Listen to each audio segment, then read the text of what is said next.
નમસ્કાર વિદ્યાર્થી મિત્રો. તો આજે આપણું જે ચેપ્ટર છે 11 સજીવ અને વસ્તી, આના આપણે થોડા ક્વેશ્ચન સોલ્વ કરવાના છે કે એમાં નીટમાં અને બોર્ડમાં તમને કઈ ટાઈપના ક્વેશ્ચન પૂછાઈ શકે છે. ઓકે, તો થોડા ક્વેશ્ચન આપણે સોલ્વ કરીશું. તો આપણને પહેલા જ્યારે આ ચેપ્ટર આપણે જે ચાલુ કર્યું ત્યારે જોઈ ગયા હતા કે સજીવ અને વસ્તી. તો સજીવ કોને કહીશું? સજીવ કે જે જીવ ધરાવતું હોય એને આપણે શું કહીશું? સજીવ. જીવ ધરાવતું હોય. ઓકે, તો એવાને આપણે શું કહીશું? સજીવ કહીશું. અને આ સજીવો ભેગા મળી શું કરશે? વસ્તીની રચના કરશે. સજીવોનો સમૂહ, સજીવ સમૂહ ભેગા મળી અથવા તો સજીવો ભેગા મળી, અલગ અલગ જાતિના હોય, પ્રજાતિના હોય, કુળના હોય, આ બધા સજીવો ભેગા મળી શું કરશે? વસ્તીની રચના કરશે. તો સજીવ અને વસ્તી વિશે આપણે થોડા ક્વેશ્ચન સોલ્વ કરવાના છે. જોઈએ કે પહેલો આપણો ક્વેશ્ચન છે કે દરેક જૈવ વિસ્તારોની અંદર સર્જાતી કઈ વિભિન્નતાઓને કારણે નૈસર્ગિક નિવાસસ્થાનોની વ્યાપક વિવિધતાઓનું નિર્માણ થાય છે? તો કયા પ્રકારની વિભિન્નતા એટલે જુદાપણું દર્શાવવામાં આવે ત્યારે જૈવ વિવિધતામાં અથવા તો વિવિધતાઓનું નિર્માણ થાય છે? તો કઈ જોઈએ આપણે? તો ક્ષેત્રીય અને વિદેશી. તો ક્ષેત્રની વાત કરીએ કે ક્ષેત્રમાં વિવિધતા જોવા મળે તો જૈવ વિવિધતામાં જોવા મળે, જૈવ વિસ્તારોમાં. અથવા તો આપણે કહી શકીએ નિવાસ સ્થાનોમાં. ક્ષેત્ર એટલે નિવાસ સ્થાન કહી શકીએ. બીજું છે વિદેશી. જોઈએ બીજો ઓપ્શન સ્થાનિક અને વિદેશી. ત્રીજો ઓપ્શન છે ક્ષેત્રીય અને સ્થાનિક. અને ચોથો ઓપ્શન છે એ અને બી. તો એવા કયા નિવાસ સ્થાનોના કારણે કે વિભિન્નતાઓને કારણે તો એના નિવાસ સ્થાનોમાં વ્યાપક વિવિધતાનું નિર્માણ જોવા મળે? તો આપણો જવાબ આવશે, ઓપ્શન આવશે સી, ક્ષેત્રીય અને સ્થાનિક. તો જે ક્ષેત્રના અંદર શું થશે? વિભિન્નતાઓ જોવા મળશે કે જે ક્ષેત્ર છે તો તેટલો એરિયા નક્કી કરવામાં આવે, એ એરિયાના અંદર જો વિભિન્નતા જોવા મળશે અથવા તો ભિન્નતા જોવા મળશે. એ જ રીતે વાત કરીએ સ્થાનિક, કે જે સ્થાનિક જાતિઓ જે છે એના અંદર જો વિવિધતા જોવા મળશે તો શું થશે? વ્યાપક વિવિધતાઓનું નિર્માણ થશે. તો આપણો ઓપ્શન આવશે સી, ક્ષેત્રીય અને સ્થાનિક. ચલો આગળ જઈએ કે બારે માસ બરફથી ઠરી ગયેલા ધ્રુવીય વિસ્તારોની ભૂમિને શું કહે છે? તો ઓપ્શન જોઈએ કળણભૂમિ. તો કળણભૂમિ કોને કહીશું? કે જે ભૂમિ આપણે ભીની ભૂમિ અથવા તો ભીની માટીની હોય, ભીની માટી અથવા તો કાદવ જેવો થોડો વિસ્તાર ધરાવતો હોય એને આપણે શું કહીશું? કળણભૂમિ. એટલે અહીંયા ના આવે. બીજો ઓપ્શન છે લવણીય. તો લવણીય કોને કહીશું? લવણીય. અને લોમ અને તુષાર. લવણીય એવી ભૂમિને કહીશું કે જે ભૂમિમાં વધારે પડતા ક્ષારો આવેલા, ક્ષારો ધરાવતી એવી ભૂમિ આપણે લવણીય ભૂમિ કહીશું. ત્રીજું છે લોમ ભૂમિ, કે એવી ભૂમિ કે જે પુષ્કળ પ્રમાણમાં પોષક તત્વો ધરાવતી હોય. શું કીધું છે? પુષ્કળ પ્રમાણમાં પોષક તત્વો. પુષ્કળ પ્રમાણમાં પોષક તત્વો ધરાવતી જે ભૂમિ છે, તો જે જમીન છે એને આપણે શું કહીશું? લોમ ભૂમિ. અને તુષાર ભૂમિ જે આપણો ક્વેશ્ચન છે કે બારે માસ બરફથી ઠરી ગયેલા ધ્રુવીય વિસ્તારોની ભૂમિને શું કહે છે? તુષાર ભૂમિ કહે છે. તો આપણો જવાબ શું આવશે? તુષાર ભૂમિ. તો બારે માસ બરફથી એટલે એના ઉપર શું થશે? જમીન ઉપર અથવા તો કઈ આપણે ભૂમિ ઉપર બરફ ઢંકાઈ જશે અને એને આપણે શું કહીશું? તુષાર ભૂમિ. તો આપણો ઓપ્શન આવશે ડી, તુષાર ભૂમિ. ચલો નેક્સ્ટ જોઈએ. ભારતના મુખ્ય જૈવ વિસ્તારો કયા છે? ઉષ્ણકટિબંધીય વર્ષાવન, પર્ણપ્રતાપી વન, રણ અને સમુદ્ર તટ. તો પહેલો જ આપણો ઓપ્શન સાચો છે કે ઉષ્ણકટિબંધીય વર્ષાવનમાં જૈવ વિસ્તારો વધારે જોવા મળે છે. અથવા તો મુખ્ય વિસ્તારો જે છે પર્ણપ્રતાપી વન, કે જેમાં વનસ્પતિઓ વધારે જોવા મળે છે. રણ, એનો પણ વિસ્તાર વધારે છે. ત્રીજું સમુદ્ર તટ, એનો પણ વિસ્તાર વધારે જોવા મળે છે. તો આપણે ઓપ્શન આવશે એ ઉષ્ણકટિબંધીય વર્ષાવન, પર્ણપ્રતાપી વન, રણ અને સમુદ્ર તટ. તો આનો આન્સર આવશે એ. ચલો આગળ જઈએ નેક્સ્ટ ક્વેશ્ચન તરફ કે ઉનાળામાં ઉષ્ણકટિબંધીય રણ વિસ્તારોમાં સરેરાશ તાપમાન કેટલું પહોંચી જાય છે? તો 40 ડિગ્રીથી વધુ, 45 ડિગ્રી સેલ્સિયસથી વધુ, 50 ડિગ્રી સેલ્સિયસથી વધુ કે 60 ડિગ્રી સેલ્સિયસથી વધુ? તો આપણો જવાબ આવશે 50 ડિગ્રી સેલ્સિયસથી વધુ. ઓકે, 50 ડિગ્રી સેલ્સિયસથી વધુ. તો આ બધા કેવા ક્વેશ્ચન છે કે ડાયરેક્ટ તમારે રીડ કરીને આન્સર આપવાના છે, આમાં કોઈ પ્રકારની થિયરી નથી. તો ઉનાળામાં ઉષ્ણકટિબંધીય રણ વિસ્તારોમાં સરેરાશ તાપમાન કેટલું પહોંચી જાય છે? તો 50 ડિગ્રી સેલ્સિયસથી વધુ પહોંચી જાય છે, આપણો આન્સર રહેશે. ચલો આગળ જઈએ કે ઉત્સેચકોના ગતિ વિજ્ઞાનને પ્રભાવિત કરતું પરિબળ કયું છે? તો ઉત્સેચક છે, તો ઉત્સેચકના એની પ્રક્રિયામાં ના તાપમાન, એના ગતિમાં વધારો કરતું તો આવે છે તાપમાન. આપણો આન્સર આવશે તાપમાન. કેમ તાપમાન? કારણ કે જો ઉત્સેચક છે એને આપણે તાપમાન વધુ આપવામાં આવે તો શું થશે? એની પ્રક્રિયા અને ક્રિયાશીલતા વધી જશે અને એની ગતિ વિજ્ઞાનમાં શું થશે? પ્રભાવિત થઈ જશે, વધારે ઝડપથી કાર્ય કરશે. માટે ઉત્સેચકના ગતિ વિજ્ઞાનને પ્રભાવિત કરતું પરિબળ કયું છે? તાપમાન. તો આપણો આન્સર આવશે તાપમાન. કે એના તાપમાનમાં વધારો કરવાથી, કોના? ઉત્સેચકના તાપમાનમાં વધારો કરવાથી શું થશે? એનું ગતિ, એની સ્પીડ ઝડપ થઈ જશે, ઝડપી થઈ જશે. જોઈએ આપણે આગળ કે થોડાક જ સજીવો તાપમાનની વ્યાપક ક્ષેત્ર મર્યાદાને સહન કરી શકે છે અને વૃદ્ધિ પામે છે, એને શું કહે છે? તો શું કીધું છે? થોડાક જ સમય તાપમાનની વ્યાપક ક્ષેત્ર મર્યાદાને સહન કરી શકે છે, એને શું કહે છે? તો એને આપણે કહીશું યુરીથર્મલ. બીજું જોઈએ કે પરંતુ તેમાંથી મોટા ભાગમાં તાપમાનની ઓછી ક્ષેત્ર મર્યાદા પૂરતા સીમિત રહે છે, એને આપણે શું કહીશું? સ્ટીનોથર્મલ. તો યુરીથર્મલ અને સ્ટીનોથર્મલ. કે યુરીથર્મલ કોને કહીશું આપણે? કે જે પ્રાણીઓ વિવિધ પ્રકારના વાતાવરણને અનુકૂળ થઈ શકતા હોય એને આપણે શું કહીશું? યુરીથર્મલ. અને બીજું સ્ટીનોથર્મલ, કે જે પ્રકારના પ્રાણીઓ કે કોઈ એક એવો ઠંડો પ્રદેશ છે, હવે એ ઠંડા પ્રદેશમાં એ જેટલું એ તાપમાનને સહન કરી શકે એનાથી જો વધારે થઈ જશે તો એ તાપમાન સહન કરી શકશે નહીં, એ શું કરશે? એના બિલમાં જતું રહેશે. આપણે વાત કરીએ કે સાપ છે અથવા તો પોલન બિયર જે છે કે જે એ ઠંડા પ્રદેશમાં રહે છે, એ શું કરશે કે ત્યાં જે ઠંડક જે છે એ એના લેવલથી અપ થઈ જશે, વધારે થઈ જશે, તો શું થશે? એ અંદર એના બિલમાં જતું રહેશે, કે એને કહીશું આપણે સ્ટીનોથર્મલ. તો થોડાક જ સજીવો તાપમાનની વ્યાપક ક્ષેત્ર મર્યાદાને સહન કરી શકે છે તો અને વૃદ્ધિ પામે છે, તો યુરીથર્મલ. તો યુરીથર્મલમાં કોણ આવશે? આપણે મનુષ્ય કેવા કહેવાશે? યુરીથર્મલ કહેવાશે.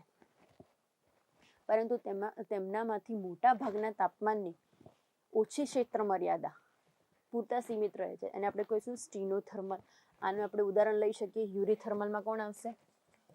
યુરીથર્મલમાં આવશે મનુષ્ય. ઓકે, મનુષ્ય. અને સ્ટીનોથર્મલમાં આવશે પોલન બિયર,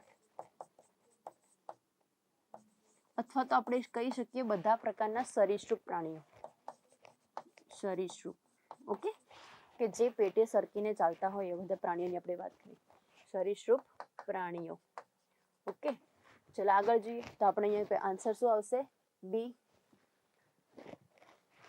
યુરીથર્મલ, અને વાયમાં આવશે સ્ટીનોથર્મલ. ચલો આગળ જોઈએ કે યોગ્ય જોડ મેળવો. આપણે જોડકા જોડવાના છે કે સમુદ્રમાં ક્ષારોની સાંદ્રતા કેટલી જોવા મળે છે? 5% કરતાં ઓછી, 30%થી 35%, 100%થી વધારે. તો સમુદ્રમાં ક્ષારોની સાંદ્રતા કેટલી જોવા મળે છે? 30થી 35% જોવા મળે.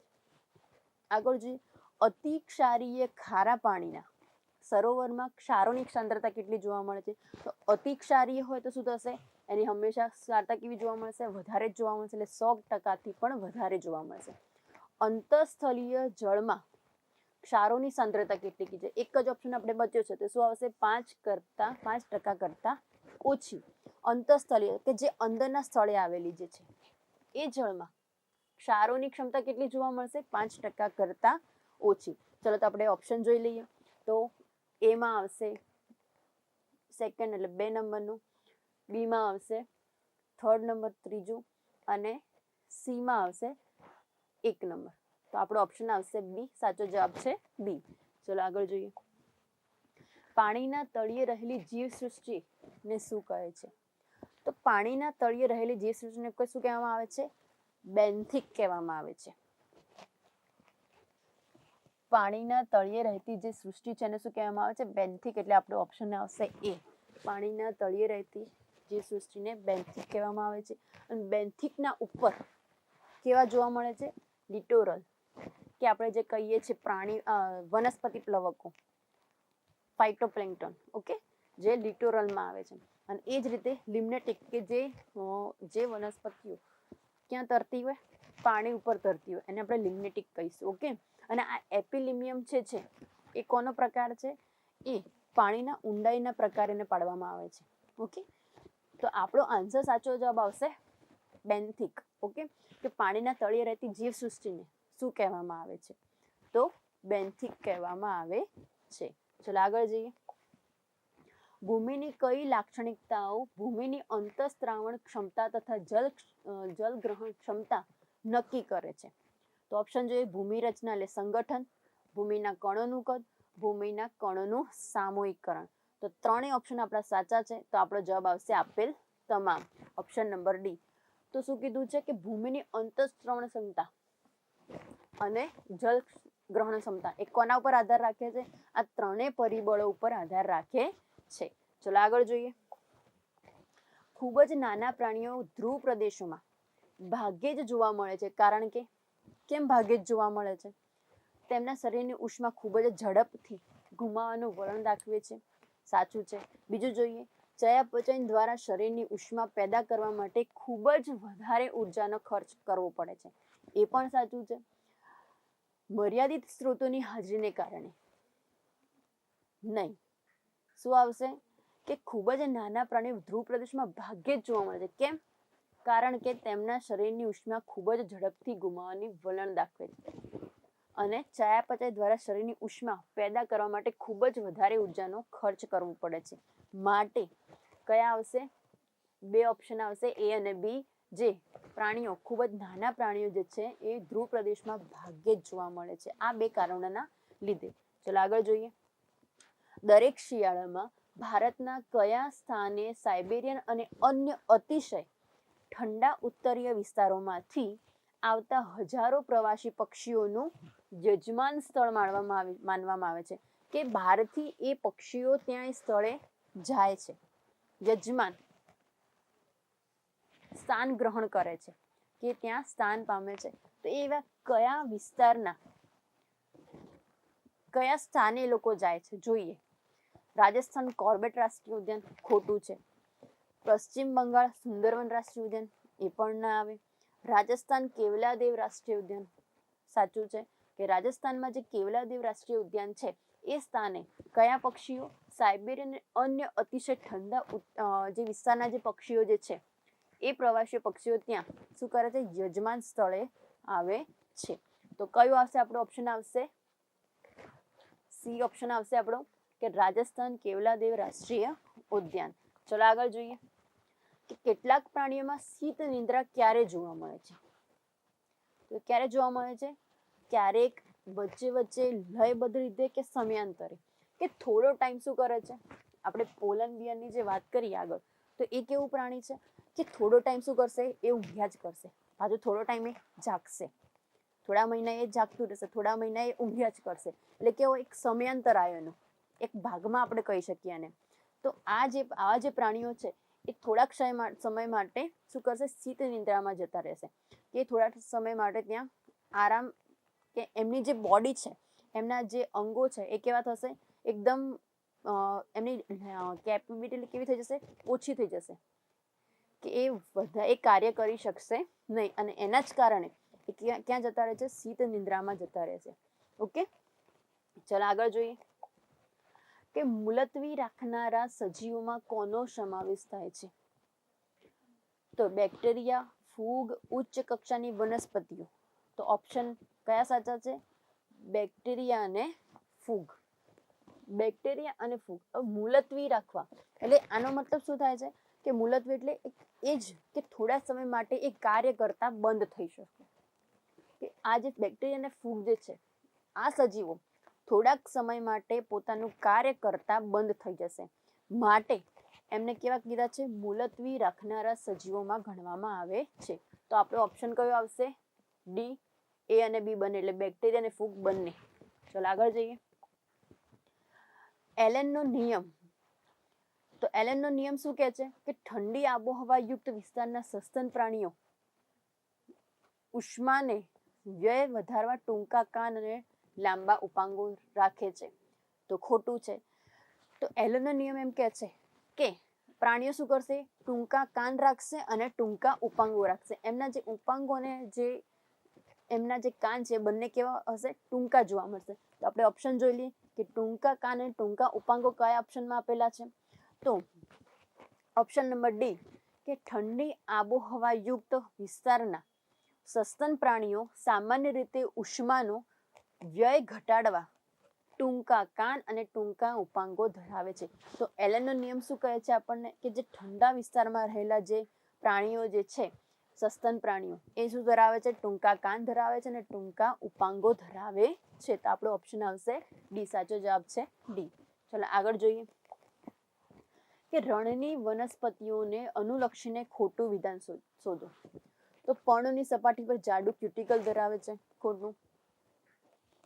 બાષ્પોત્સર્જન દ્વારા થતો પાણીનો વ્યય ઘટાડવા તેમના પર્ણરંધ્રો ગર્તોમાં ગોઠવાયેલા હોય છે.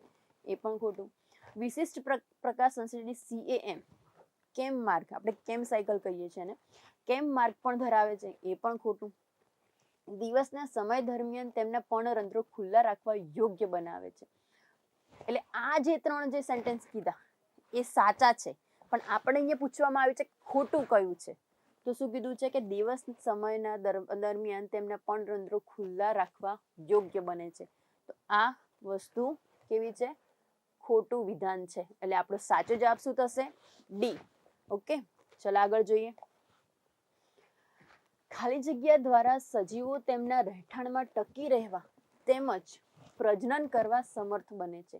તો શું કરશે? સજીવો એ વાતાવરણમાં ટકી રહેવા માટે શું કરશે? એ પ્રકારના વાતાવરણને અનુકૂલિત થઈને એ પ્રકારના લક્ષણો પોતાના અંદર પેદા કરશે, ઉત્પન્ન કરશે. તો આપણે શું કરશું? એ પ્રાણીઓ શું કરશે? એ પ્રકારના અનુકૂલનો સાધે છે. કોના સાથે? વાતાવરણ સાથે. તો શું કર્યું?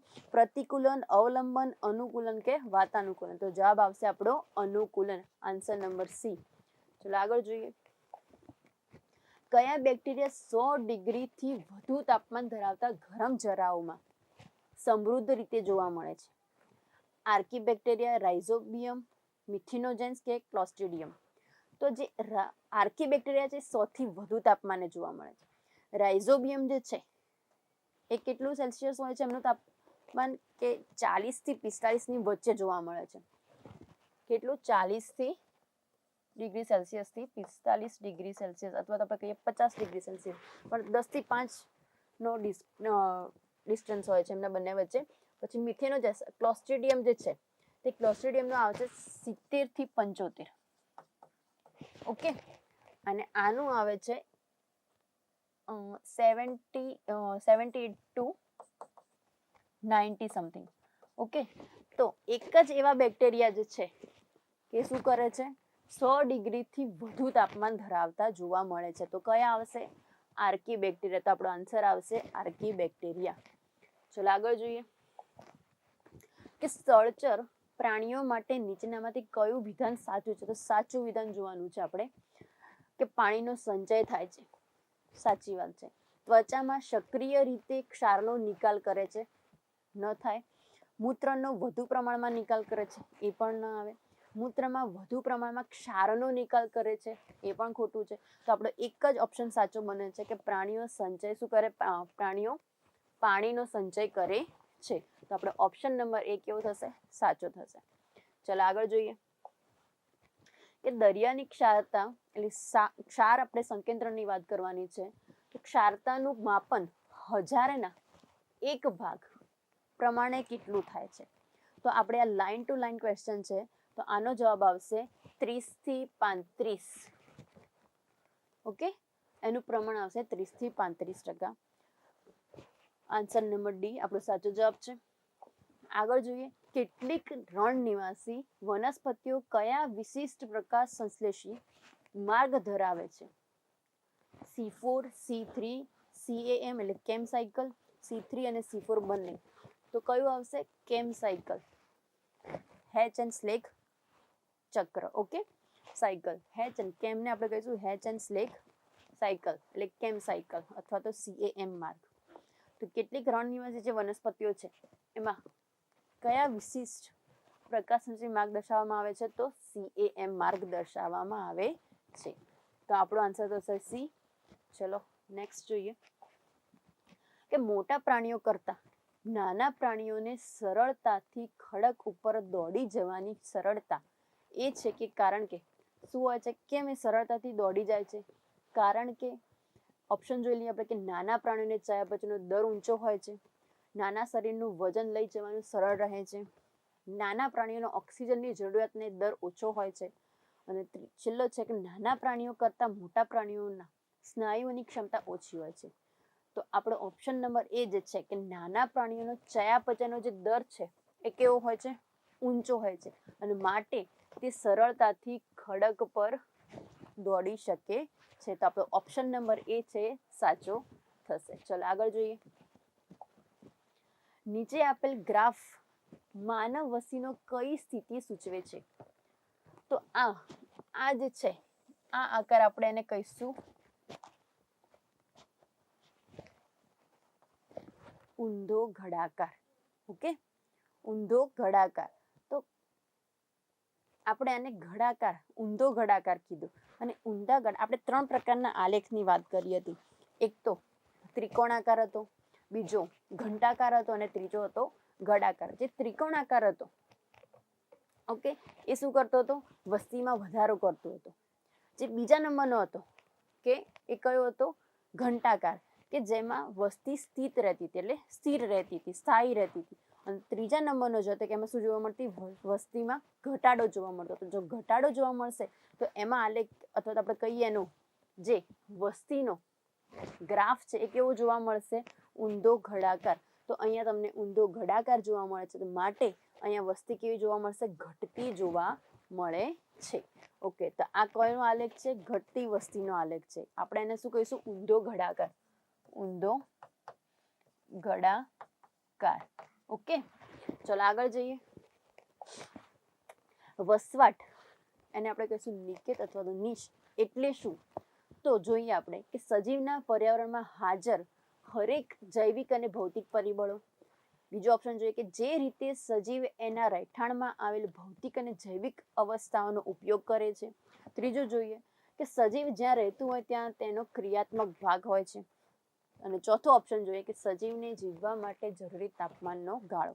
તો અહીં ક્વેશ્ચન કરવામાં આવે છે કે આપણે વસવાટ કોને કહીશું? વસવાટ એટલે શું? કે સજીવ જ્યાં રહેતું હોય ત્યાં તેનો ક્રિયાત્મક ભાગ એને આપણે કહીશું વસવાટ. તો આપણો ઓપ્શન નંબર સી સાચો જવાબ થશે. ચલો આગળ જોઈએ, એક વસ્તીમાં વયોવૃદ્ધ વ્યક્તિઓ કરતા તરુણ વ્યક્તિઓનું પ્રમાણ તુલનાત્મક રીતે વધારે છે. તો કેટલાક વર્ષો પછી વસ્તીની સ્થિતિ કેવી હશે? તો શું થશે? વયોવૃદ્ધ વ્યક્તિઓ કરતા તરુણ વ્યક્તિઓનું, તો તરુણ જે વ્યક્તિઓ છે શું કરશે? આગળ જતા એમની સંતતિમાં શું થશે? સંતતિ વધારશે, નવી સંતતિ ઉત્પન્ન કરશે. તો નવી સંતતિ ઉત્પન્ન થશે તો શું થશે? વસ્તીમાં વધારો જોવા મળશે. જો સંતતિ વધશે, સંતતિ વધે તો શું થાય? વસ્તીમાં વધારો જોવા મળશે, વસ્તીમાં વધારો થશે.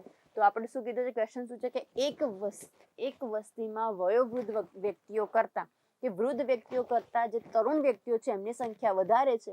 તો આગળ જતા જે વર્ષો છે એમાં શું થશે? એમની સંતતિઓએ જે તરુણ વ્યક્તિઓ જે છે એની સંતતિમાં વધારો કરશે, સંતતિમાં વધારો કરશે તો શું થશે, તેમાં વધારો જોવા મળશે, વસ્તીમાં વધારો જોવા મળશે. તો આપણો ઓપ્શન નંબર સી સાચો જવાબ થશે. ચલો આગળ જોઈએ કે જો ટી સમયે વસ્તી ગીચતા n છે તો t+1 સમયે તેની ગીચતા કેટલી છે. આપણે ચેપ્ટરમાં સૂત્ર જોઈ ગયા હતા. તો સૂત્ર શું હતું, ટી સમય nt+1, તો ટી સમયે વસ્તી ગીચતા nt, ઓકે, પ્લસ આપણે જોયું હતું કે બર્થ પ્લસ ઇમિગ્રેશન એટલે આઈ, કે આ બંને શું થશે, એમાં વસ્તીમાં વધારો કરે છે, માઇનસ ડી એટલે ડેથ જે વસ્તીમાં ઘટાડો કરે છે, પ્લસ ઈ એમિગ્રેશન એ પણ શું કરે છે, વસ્તીમાં ઘટાડો કરે છે. બી એટલે આપણે કહીશું બર્થ, આઈ એટલે ઇમિગ્રેશન, ઓકે, અને ડી એટલે ડેથ અને ઈ એટલે એમિગ્રેશન.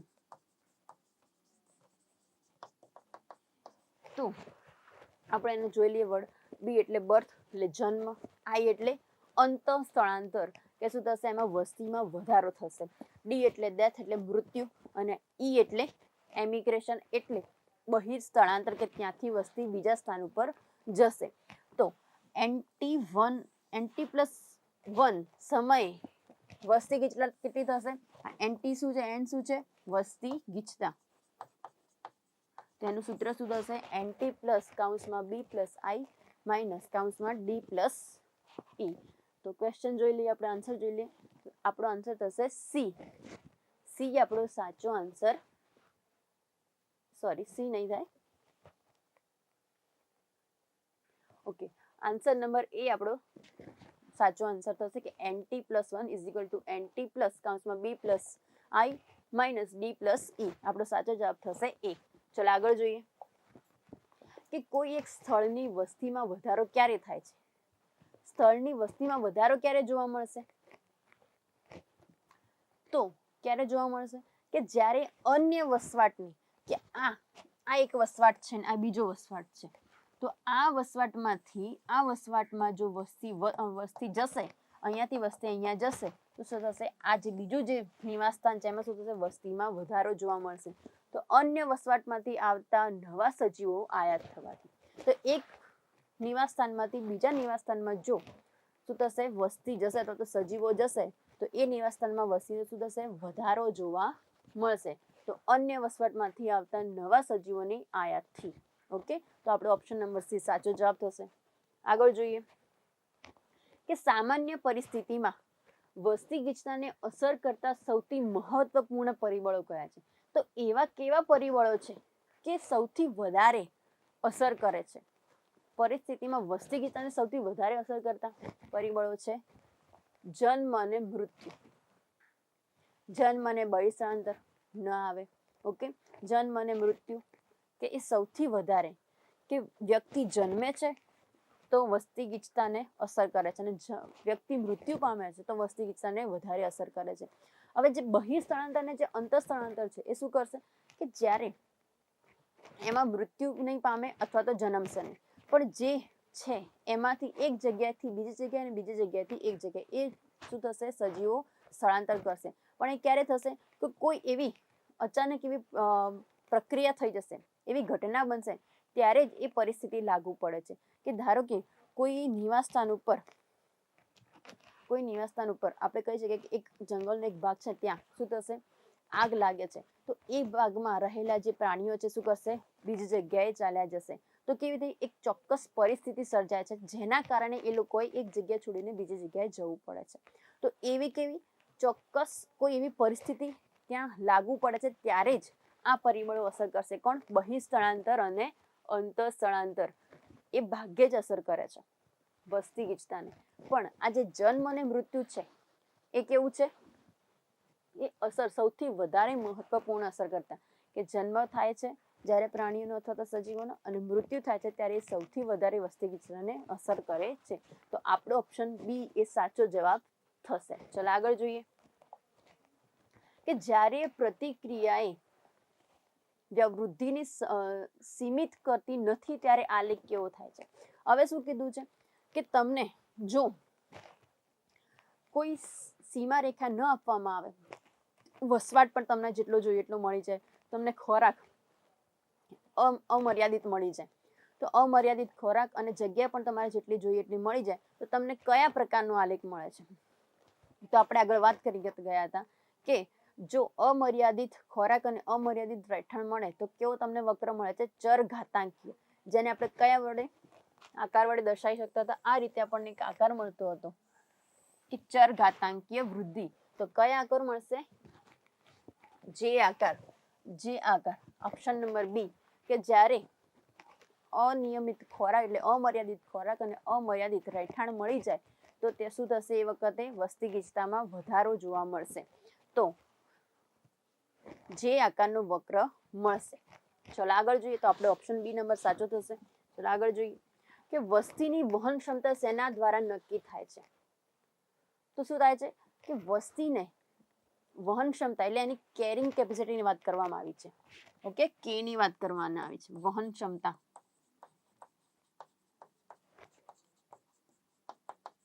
Carrying capacity. Okay, carrying capacity એની કેટલી છે? તો એના ઉપર કયા પરિબળો અસર કરે છે? કે એને જન્મ દર, મૃત્યુ દર, મર્યાદિત પરિબળો અને પ્રજનનશીલ. તો વહન ક્ષમતા ક્યારે લાગુ પડશે? કે એને જ્યારે મર્યાદિત પરિબળો આપવામાં આવશે તો એની એક લિમિટ નક્કી થઈ જશે. એને જો મર્યાદિત પરિબળો આપવામાં આવે, એને અમર્યાદિત ખોરાક અને મર્યાદિત રહેઠાણ આપવામાં આવે તો આની એક રેખા સીમિત થઈ ગઈ, કે એને લિમિટ સીમિત થઈ ગઈ, એનાથી આગળ એ વધી શકશે નહીં. તો એને આપણે કેરિંગ કેપેસિટી કહીશું, અને કેરિંગ કેપેસિટી માટે મર્યાદિત પરિબળો જરૂરી છે. તો આપણો ઓપ્શન નંબર સી સાચો જવાબ થશે. ચલો આગળ જોઈએ. NT = N0 ERT, આ સમીકરણ શેના સંકલિત સ્વરૂપને રજૂ કરે છે? તો આપણે જે જોયું હતું, જે ચરઘાતાંકીય વૃદ્ધિ હતી, જે આકારનો વક્ર હતો, એના અંદર dN/dt = Rn. R ને આપણે શું કહેતા હતા? B - D, birth minus death. તો એક આ સૂત્ર હતું, અને બીજું સૂત્ર શું હતું ચરઘાતાંકીય વૃદ્ધિનું? કે NT N0 ERT. તો આ કોનું સૂત્ર થયું? સમીકરણ થયું ચરઘાતાંકીય વૃદ્ધિનું. ઓકે, એમાં શું જોવા મળે છે? અમર્યાદિત ખોરાક અને અમર્યાદિત જગ્યા સાંજ આપવામાં આવે ત્યારે ચરઘાતાંકીય વૃદ્ધિ જોવા મળે છે. એનું સૂત્ર છે, સમીકરણ છે NT = N0 ERT. ઓકે, આ ઈ છે શું છે? લઘુ ગુણક છે. આર છે પ્રાકૃતિક વૃદ્ધિનો અથવા તો વૃદ્ધિનો દર જે છે. ટી છે સમય છે. એન છે વસ્તી ગીચતા છે. ચલો આગળ જોઈએ કે સતત ઝડપી વૃદ્ધિ દર પછી વસ્તી નિશ્ચિત સ્તરે સ્થિર થાય છે. આ કયા પ્રકારની વસ્તી વૃદ્ધિ આલેખ દેવો? હવે આગળ આપણે વાત કરી કે જ્યારે એને અમર્યાદિત ખોરાક, અમર્યાદિત રહેઠાણ પણ આપવામાં આવે તો શું થશે? એ વૃદ્ધિમાં વધારો કરતું જોવા મળશે, એટલે એને જે આકારનો વક્ર મળશે. પણ હવે શું થશે કે એને પહેલા બધું મર્યાદિત આપવામાં આવે તો શું થશે? પહેલા ધીમી થશે, પછી એની સ્પીડ વધી જશે, અને પછી એક સ્થિત થઈ જશે. તો આ જે છે અહીંયા શું આવશે? એની વહન ક્ષમતા, અહીંયા કે આવશે કે, એટલે એને કહીશું carrying capacity. Okay, carrying capacity, વહન ક્ષમતા. એને શું થશે? એક મર્યાદિત પરિબળ આપવામાં આવ્યા, તો એનું એક લિમિટ સીમિત થઈ ગયું, કે એનાથી આગળ ત્યાં વધી શકશે નહીં, ત્યાં સુધી સ્થાયી થઈ જશે. તો સ્થિર ક્યારે થાય છે? અને એ કયા પ્રકારની વૃદ્ધિ છે? આને આપણે કહીશું સંભાવ્ય વૃદ્ધિ કહેવામાં આવશે, કે જ્યારે એને મર્યાદિત ખોરાક અને મર્યાદિત રહેઠાણ આપવામાં આવે તો એ કેવી થશે વૃદ્ધિ? સંભાવ્ય વૃદ્ધિ. અને એનો આકાર કેવો હતો? એસ આકાર જોવા મળે છે. તો આપણો આન્સર આવશે બી, એસ આકાર. ચલો આગળ જઈએ કે વસ્તી જે નિવાસ સ્થાનમાં રહે છે તેમાં પોતાની મહત્તમ પ્રજનન યોગ્યતા, જેને ખાલી જગ્યા કહેવામાં આવે છે, ડાર્વિનીય યોગ્યતા, ઊંચા આર મૂલ્યની યોગ્યતા કે ઉપાર્જિત લક્ષણ. તો આપણું ડાર્વિનીય યોગ્યતા અને ઊંચા આર મૂલ્યની યોગ્યતાને શું કહેવામાં આવે છે? મહત્તમ પ્રજનન યોગ્યતા. તો આપણો ઓપ્શન થશે ડી. એ અને બી બંને સાચા છે. ચલો આગળ જોઈએ કે નીચે પૈકી કયું તેના જીવનગાળા પર્યંત માત્ર એક જ વાર પુષ્પોદ્ભવ કરે છે? કે એવી વનસ્પતિ એવી કઈ વનસ્પતિ છે કે પોતાના જીવનકાળ દરમિયાન ફક્ત એક જ વાર એના ઉપર પુષ્પ ઉત્પન્ન થાય છે? તો બાંબુ જાતિ એટલે વાંસ, પપૈયું, જેકફ્રૂટ કે મેંગો? તો એવું એક જ જે છે વનસ્પતિ બાંબુ, વાંસ કે જે કેટલા વર્ષે? 30 વર્ષે. 30 વર્ષમાં ફક્ત એક જ વાર એના ઉપર પુષ્પ જોવા મળે છે. ઓકે, આ યાદ રાખજો કે 30 વર્ષે ફક્ત એક જ વાર એના પર પુષ્પ જોવા મળે છે. તો આપણો આન્સર થશે એ છે સાચો જવાબ, બાંબુ જાતિ જે વાંસની જાતિ છે. ચલો આગળ જોઈએ કે 1920ની શરૂઆતમાં ઓસ્ટ્રેલિયામાં લાવવામાં આવેલ ફાફડા થોર ત્યાં લાખો હેક્ટર ક્ષેત્રમાં ઝડપથી ફેલાઈને તબાહી મચાવેલી છે. છેવટે સેના વડે ફાફડા થોરને નિયંત્રિત કરી શકાય? હવે 1920માં ઓસ્ટ્રેલિયામાં શું લાવવામાં આવ્યો? ઓસ્ટ્રેલિયામાં લાવવામાં આવેલ ફાફડા થોર. હવે ઓસ્ટ્રેલિયામાં ફાફડા થોર તો લાવી દીધું, પણ શું કર્યું કે એની જાતિમાં અચાનક જ વધારો થવા માંડ્યો. હવે વધારો થવા માંડ્યો તેને નિયંત્રિત કરવા માટે ત્યાં એવા સજીવો હતા નહીં કે એનું શું કરે, ભક્ષણ કરી શકે. માટે બહારથી શું કર્યું, ત્યાંથી ફૂદાઓ લાવવામાં આવ્યા, એવા પ્રકારના કીટકો લાવવામાં આવ્યા કે જેના કારણે આ ફાફડા થોરને શું થાય છે, કંટ્રોલ કરી શકાય છે. ઓકે, તો એ કયા પ્રાણીઓ જે છે અથવા તો આપણે કહી શકીએ કયા કીટકો છે, તે કયા કીટકો છે? પરભક્ષી ફૂદુ. આ જે ફૂદા છે એને બહારથી લાવવામાં આવે કોના નિયંત્રણ માટે? આ ફાફડા થોરના નિયંત્રણ માટે. ઓકે, ચલો આગળ જઈએ. આપણો ઓપ્શન એ સાચો થશે, પરભક્ષી ફૂદુ. ચલો આગળ જઈએ કે પરભક્ષીઓ સ્પર્ધા કરતી શિકાર જાતિઓની વચ્ચે સ્પર્ધાની તીવ્રતા ખાલી જગ્યા કરીને કોઈ સમુદાયમાં જાતિઓની વિવિધતા જાળવી રાખવામાં આવે છે. હવે શું થશે કે એની જાતિની વિવિધતા જો જાળવી રાખવી હોય તો શું થશે, એ સ્પર્ધા ઓછી કરવી પડશે. સ્પર્ધા ઓછી થશે તો એમાં જે સ્પર્ધામાં રહેલા જે સ્પર્ધકો છે અથવા તો આપણે કહીએ જે સજીવો છે એ પોતાની જાતિ બચાવી શકે છે. જો સ્પર્ધા થશે તો કોઈ પણ એક જાતિને નુકસાન થવાનું છે અથવા તો બંને જાતિને પણ નુકસાન થઈ શકે છે. માટે સ્પર્ધામાં શું કરવાનું છે, ઓછું કરવાની, સ્પર્ધા ઓછી કરવાની. તો સ્પર્ધા ઓછી થશે તો જાતિઓ પણ બચી શકે છે. તો આપણો આન્સર આવશે બી, ઓછી કરવાનું. ઓકે, ચલો આગળ જોઈએ કે જ્યારે એક બંધ આંતરજુવાળીય ક્ષેત્રમાંથી બધી તારા માછલીઓ દૂર કરવામાં આવે તો શેને કારણે એક વર્ષમાં જ અપૃષ્ઠવંશીઓ એટલે કે જે પ્રાણીઓ કરોડરજ્જુ ન ધરાવતા હોય એને આપણે અપૃષ્ઠવંશીઓ કહીશું. ઓકે, કરોડરજ્જુ ન ધરાવે એને આપણે અપૃષ્ઠવંશીઓ કહીશું. અને 10 કરતા પણ વધારે જાતિઓ લુપ્ત થઈ. તો કઈ પ્રક્રિયાને લીધે? પરભક્ષણ, આંતરજાતીય કે પરોપજીવન? તો આંતરજાતીય સ્પર્ધાને કારણે. કારણ કે જે જાતિને લુપ્ત કરી નાખી તમે, આ તારા માછલી છે એને દૂર કરી નાખી, તો એના ઉપર જે નભતી જાતિઓ છે એ શું થશે, એ ધીમે ધીમે એ પણ લુપ્ત થવા લાગશે. ઓકે, માટે શું થયું, આંતરજાતીય સ્પર્ધા થઈ ગઈ. ચલો આપણો ઓપ્શન સી સાચો જવાબ થશે. આગળ જોઈએ કે નિકોટીન, કેફીન, ક્વિનાઇન, સ્ટ્રિકનાઇન અને ઓપિયમ વગેરે પદાર્થો વનસ્પતિઓ દ્વારા ઉત્પન્ન થતા રસાયણો છે અને તે વનસ્પતિમાં કઈ રીતે ઉપયોગી છે? આ બધા જે રસાયણો છે વનસ્પતિમાં ઉત્પન્ન થાય છે તો કઈ રીતે ઉપયોગી છે? પ્રાણીઓને ખોરાક પૂરો પાડે છે? ખોટું. વનસ્પતિને ખોરાક પૂરો પાડવા માટે? એ પણ ના આવે. વનસ્પતિને અન્ય રોગોમાં સામે રક્ષણ આપે છે? એ પણ ના આવે. વાસ્તવમાં આ રસાયણો કરતા ચરતા પ્રાણીઓથી બચવા માટેનું સ્વરક્ષણ છે. તો વનસ્પતિઓ આવા રસાયણો કેમ ઉત્પન્ન કરે છે? કારણ કે જે બીજા પ્રાણીઓ છે એને ખાઈ ના જાય, માટે બીજા પ્રાણીઓથી રક્ષણ કરવા માટે શું કરશે, આ વનસ્પતિઓ પોતાના અંદર આ પ્રકારના રસાયણ ઉત્પન્ન કરશે. તો બીજી વાર અથવા તો એ પ્રાણીઓ આ વનસ્પતિને ખાઈ ના શકે, એનું ભક્ષણ કરી શકે નહીં. માટે તો આપણો ઓપ્શન થશે ડી, સાચો જવાબ આવશે ડી. ચલો આગળ જોઈએ. આંકડામાંથી ઉત્પન્ન થતું કયું રસાયણ ચરતા પશુ માટે હાનિકારક છે? તો આંકડામાંથી કયું રસાયણ જોવા મળે છે? તો ગ્લુકોસાઇડ. ઓકે, ગ્લુકોસાઇડ, થોડી ભૂલ થઈ ગઈ છે, ગ્લુકોસાઇડ. તો ગ્લુકોસાઇડ છે આંકડામાંથી કયું? આ તમારી એક લાઈનનો ક્વેશ્ચન છે કે તમને ડાયરેક્ટ આનો આન્સર યાદ હોવો જોઈએ કે ગ્લુકોસાઇડ જે રસાયણ છે એ ક્યાંથી મળે છે? આંકડામાંથી મળે છે, કે જેના કારણે ચરતા પશુઓ સામે આંકડાને રક્ષણ મળી રહે છે. ઓકે, તો આપણો ઓપ્શન એ સાચો જવાબ થશે. ચલો આગળ જોઈએ. ડાર્વિને પ્રકૃતિમાં અસ્તિત્વ માટે જીવન સંઘર્ષ અને યોગ્યતમની ચિરંજીવિતા વિશે કયું ત્યારે તેમણે નક્કી કર્યું હતું કે કાર્બનિક ઉદ્વિકાસમાં ખાલી જગ્યા હરીફાઈ એક શક્તિશાળી બળ છે. કે કઈ હરીફાઈ એક શક્તિશાળી બળ છે? આંતરજાતીય, બાહ્યજાતીય, આંતરજાતીય કે આપેલ તમામ? તો જે આંતરજાતીય છે એ શું છે? એક પ્રકારનું ઉદ્વિકાસમાં હરીફાઈનું એક શક્તિશાળી બળ છે કે જેના દ્વારા આ બધી રચના જોવા મળે છે. ચલો આગળ જોઈએ કે ગૌસનો સ્પર્ધકનો નિષેધ નિયમ શું દર્શાવે છે?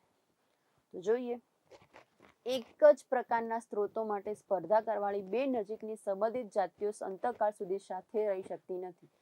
પહેલું જ આપણું જે ઓપ્શન છે એ સાચો છે કે જે એક જ પ્રકારના સ્ત્રોત માટે કે એક જ સ્ત્રોત માટે જો એ સ્પર્ધા કરતા હોય તે વધુ સમય જોડે રહી શકશે નહીં. કેમ? કારણ કે એ બંને વચ્ચે સ્પર્ધા થશે અને એમાંથી શું થશે? કોઈકને નુકસાન થશે, કોઈ લુપ્ત થઈ જશે અને માટે એ વધુ સમય જોડે રહી શકશે નહીં. તો આપણો ઓપ્શન થશે એ સાચો જવાબ છે એ. ચલો આગળ જોઈએ. જો બે જાતિઓ એક જ સ્ત્રોત માટે સ્પર્ધા કરે છે, જો બે જાતિઓ એક જ સ્ત્રોત માટે સ્પર્ધા કરે છે તો તેઓ ખોરાક માટે અલગ અલગ સમય અથવા અલગ ચારણ કૌશલ્યો પસંદ કરીને સ્પર્ધાથી બચી શકે છે. તો આ કઈ પદ્ધતિ થશે? શું કરે છે? સમય અલગ પસંદ કરે છે અને એનું ચરણ કૌશલ્યો અલગ પસંદ કરે છે. તો શેનાથી બચી શકે છે? સ્ત્રોત વિભાજન, પરભક્ષણ, સ્વરક્ષણ કે પરોપજીવન? સ્ત્રોત વિભાજન દ્વારા બચી શકે છે કે જ્યારે એક પ્રાણી એક શિકાર કરતો હોય તો એ શિકાર ન લઈ બીજો શિકાર એ કરી શકે છે. તો એના દ્વારા શું થશે? એ બંને સ્પર્ધાથી બચી શકશે. અથવા તો એ શું કરશે? એક પ્રાણી એક સમયે શિકાર કરે છે તો બીજું પ્રાણી બીજા સમયે શિકાર કરશે તો એ બંને સ્પર્ધાથી બચી શકે છે. તો આને શું કહીશું? સ્ત્રોત વિભાજન. તો આપણો ઓપ્શન એ સાચો જવાબ થશે. ચલો આગળ જોઈએ કે ગૌસનો સ્પર્ધક નિષેધ નિયમ એવું સૂચવે છે કે જ્યારે બે ખૂબ જ નજીકના સંબંધો ધરાવતી જાતિઓ એક જ સરખા સ્ત્રોત માટે સ્પર્ધા કરે તો જોઈએ આપણે આન્સર કે તેઓ અંતકાળ સુધી સાથે અસ્તિત્વ ધરાવે છે. ખોટું. તેઓ પરસ્પર સંબંધ વિકસાવી શકે છે. એ પણ ના આવે. કોઈ એક સજીવ બીજા સજીવ પર પરોપજીવી તરીકે વિતાવે છે. ખોટું. એક જાતિ બીજા નબળી જાતિને શું કરશે? બહિષ્કાર કરી નાખશે. કે જે પ્રભાવી જાતિ જે છે, જે શક્તિશાળી જે જાતિ છે, એ જે નબળી જાતિ છે એને શું કરશે? મારી નાખશે, એનો બહિષ્કાર કરી દેશે. તો આપણો આન્સર ડી આવશે, સાચો જવાબ છે. ચલો આગળ જોઈએ કે માનવ યકૃત કૃમિ, ટીમેટોડ, પરોપજીવી તેમાં જીવન ચક્ર પૂર્ણ કરવા માટે કયા બે મધ્યસ્થ યજમાનો પર આધાર રાખે છે? કયા બે મધ્યસ્થ? જોઈએ આપણે ગોકળગાય અને મચ્છર, ગોકળગાય અને માનવ, ગોકળગાય અને માછલી, માનવ અને મચ્છર. તો ગોકળગાય અને માછલી ઉપર શું કરે છે? આધાર રાખે છે. કોણ? માનવ યકૃત કૃમિ. ઓકે, એનું જીવન ચક્ર ક્યાં પૂર્ણ કરવા? ગોકળગાય અને માછલીમાં. તો આપણો ઓપ્શન સી સાચો જવાબ થશે. ચલો આગળ જઈએ કે નીચે પૈકી પરોપજીવી તરીકે વધુ યોગ્ય વિધાન કયું સાચું છે? કયું સાચું છે? કે માદા એનોફિલસ મનુષ્યને કરડે છે અને તેનું રુધિર ચૂસે છે? ન આવે. સ્ત્રીના ગર્ભાશયમાં વિકાસ પામતું ગર્ભ માતાના શરીરમાંથી પોષણ મેળવે છે? એ પણ ના આવે. જૂ મનુષ્યના મસ્તકની ચામડી પર રહે છે અને તેનું મનુષ્યના વાળ પર ઈંડા મૂકે છે. કોયલ તેના ઈંડા કાગડાના માળામાં મૂકે છે. તો આપણો ઓપ્શન નંબર સી સાચો જવાબ થશે કે શું કરશે? જૂ મનુષ્યના મસ્તક ઉપર ચામડી ઉપર શું કરે છે? રહે છે અને ત્યાં એના વાળ ઉપર ઈંડા મૂકે છે. એટલે એનું પરોપજીવન ક્યાં ગુજારે છે? મનુષ્યના માથા ઉપર અથવા તો મસ્તક ઉપર. ચલો આગળ જોઈએ. અંડ પરોપજીવન શેમાં જોવા મળે છે? તો અંડ પરોપજીવન સરીસૃપ, પક્ષી, ઉભયજીવી કે મત્સ્યમાં? અંડ પરોપજીવન પક્ષીમાં જોવા મળે છે. આપણે વાત કરી હતી કોયલ અને કાગડાની. કોયલ શું કરે છે? એના ઈંડા કાગડાના માળામાં મૂક્યા હોય છે, કારણ કે બંનેના ઈંડા કેવા એક જેવા લાગતા હોય છે માટે. ચલો આગળ જોઈએ. આપણો ઓપ્શન નંબર બી સાચો જવાબ થશે કે નીચેનામાંથી શેની વચ્ચેનો સંબંધ એ સહભોજિતાનો નથી. સહભોજિતાનો નથીની વાત કરવામાં આવી છે. ઓર્કિડ અને વૃક્ષ કે જેના ઉપર વૃદ્ધિ કરે છે એ સહભોજિતા દર્શાવે છે. સહભોજિતા એટલે સહજીવન, કે બંને સાથે રહીને પોતાનું જીવન ગુજારતા હોય. બગલો અને ચરતા ઢોર એ પણ સાથે રહીને. સમુદ્ર અને ક્લોવન માછલી, માદા ભમરી અને અંજીર. તો આમાંથી કયા સહભોજિતાના ઉદાહરણ નથી? ઓર્કિડ અને વૃક્ષ કે જેના ઉપર વૃદ્ધિ કરે છે, બગલો અને ચરતા ઢોર, સમુદ્ર ફૂલ અને ક્લોવન માછલી. તો સમુદ્ર ફૂલ અને ક્લોવન માછલી અને માદા ભમરી અને અંજીર. તો આ જે છે માદા ભમરી અને અંજીર એ સાચો જવાબ થશે, ઓપ્શન નંબર ડી. ચલો જોઈએ આગળ કે આંબાની ડાળ પર પરરૂહી તરીકે ઉગતી ઓર્કિડ અને વહેલની પીઠ પર વસવાટ કરતા બાર્નેકલ્સ એ શેનું ઉદાહરણ છે? સૌપકારિકતા, સહભોજિતા, પરોપજીવન કે પરભક્ષણ. તો જવાબ આવશે સહભોજિતા. કેમ? કારણ કે જે આંબાની ડાળ પર પરરૂહી તરીકે ઓર્કિડ જે વનસ્પતિ જે શું કરશે? ખાલી એનું સ્થાન ગ્રહણ કરશે, બાકી એ આંબાને કોઈ પ્રકારનું નુકસાન કરશે નહીં. ઓકે, તો આમાં કયા પ્રકારના ચિહ્નો આવશે? પ્લસ અને 0, કે બીજાને કોઈ પ્રકારનું નુકસાન થતું નથી. એ જ રીતે વેલની પીઠ ઉપર બાર્નેકલ્સ, વેલની પીઠ ઉપર બાર્નેકલ્સ રહે છે ખરા, પણ એને કોઈ પ્રકારનું નુકસાન કરતા નથી. એટલે બાર્નેકલ્સને તો પ્લસ જ છે, એટલે એને ફાયદો છે. પણ જે વેલ છે એને કોઈ પ્રકારનો ફાયદો પણ નથી, કોઈ પ્રકારનું નુકસાન પણ નથી. એટલે આપણે સહભોજિતા સાચો જવાબ થશે. ચલો આગળ જોઈએ કે અંજીરનું વૃક્ષ અને ભમરી વચ્ચે કઈ આંતરક્રિયા થાય છે? કઈ આંતરક્રિયા થાય છે?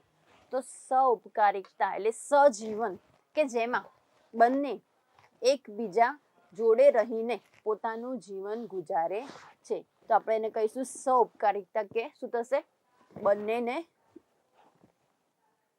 અંજીરનું વૃક્ષ અને ભમરી. ઓકે, તો બંનેને શું થાય છે? પ્લસ જોવા મળે છે. સહઉપકારિકતા, બંનેને ફાયદો જોવા મળે છે. તો અંજીરનું વૃક્ષ છે એ શું કરશે? એના અંદર ભમરી ઈંડા મૂકે છે, અને આ અંજીરનું વૃક્ષના અંદર ભમરી ઈંડા મૂકશે. એટલે એ બંને વચ્ચે શું થશે? એક આંતર સંબંધ જોડાશે, અને માટે આંતર સંબંધ કયો પ્રકારનો? સહઉપકારિતા, એકબીજાને મદદરૂપ બને છે. અને ભમરી શું કરશે? એનું પરાગણમાં મદદ કરશે. ઓકે, ચલો આગળ જોઈએ કે તમને સ્પર્ધા, સહભોજિતા, પરોપજીવન, સહઉપકારિતા અને પરભક્ષણ એના તમને સામે ઉદાહરણ આપેલા છે. તો આ બંને જે આ છે એ કઈ જગ્યાએ જોવા મળે છે? જોઈએ.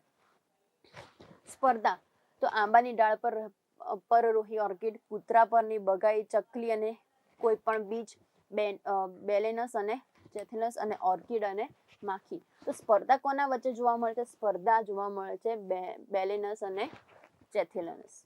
આ કોના પ્રકાર છે? બાર્નેકલ્સના. ઓકે, કે બંને વચ્ચે સ્પર્ધા થાય છે. તો ઓપ્શન એ ના અંદર આવશે ચોથા નંબરનો જવાબ તમારો. તો 2 છે. પછી જોઈ લઈએ સહભોજિતા. સહભોજિતા શેમાં જોવા મળે છે? તો આંબાની ડાળ પર પરરૂહી ઓર્કિડ, તો એ તમારું થશે સહભોજિતા. ઓકે, સહભોજિતા શું થશે? આંબાની ડાળ પર પરરૂહી ઓર્કિડ. પછી પરોપજીવન, કે બંને સાથે મળીને જીવન ગુજારતા હોય. તો એવું કોણ આવશે? કે જે બંને સાથે મળીને જીવન ગુજારતા હોય છે. કે પરોપજીવન, તો એ આવશે કૂતરા પરની બગાઈ, કે એના ઉપર પરોપજીવન ગુજારતા હોય. સહઉપકારિકતા, કે બંને સહજીવન, સાથે મળીને જીવન, સોરી ભૂલ થઈ ગઈ, પરોપજીવન, એકબીજાના ઉપર જીવન ગુજારતા હોય. ઓકે, તો આપણે કૂતરા પરની બગાઈ. સહઉપકારિકતા, તો એમાં આવશે ઓર્કિડ અને માખી, તો બંને સાથે જીવન ગુજારે છે. અને પરભક્ષણ, તો પરભક્ષણમાં આવશે ચકલી અને કોઈ પણ બીજ, કે ચકલી શું કરે છે? બીજનું ભક્ષણ કરે છે અને ખાય છે. તો ઓપ્શન આપણે આવશે ઓપ્શન નંબર સી આપણો સાચો જવાબ થશે. એકવાર ફરીથી ચકાસી લેજો, જોઈ લેજો, જોડકા જોડવામાં ભૂલ ન થાય. અહીંયા તો સાચા હશે, પણ અહીંયા ખોટું ના થઈ જાય, એ ખાસ ધ્યાન રાખવાનું રહેશે. ચલો આગળ જોઈએ કે નીચેની આકૃતિ ઓળખો. કે આકૃતિમાં શું બતાવ્યું છે, તમને અંજીર બતાવ્યું છે.